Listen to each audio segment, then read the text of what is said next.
Hello everybody. So today I want to talk about calculus.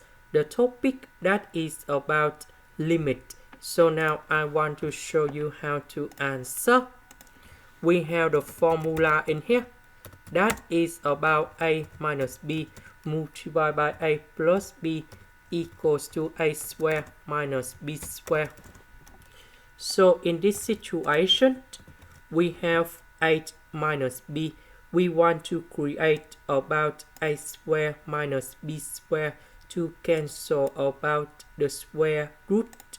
So because we just have only a minus b, so we need to multiply by a plus b on numerator and denominator. That should be like this.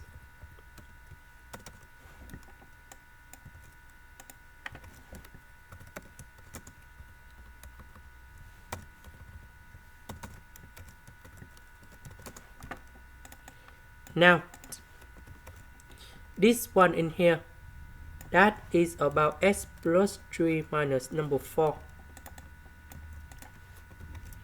So we have negative number 1. So why do we have number 4 in here? Because a minus b multiplied by a plus b, we have a square minus b square. So the square root with the power 2, we have x plus number 3.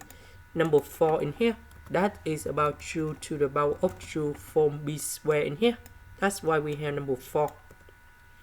And now we simplify x minus 1. And now we can put number 1 cone here. So we calculate this one and we have 1 over 4. This is the end. Thank you for watching.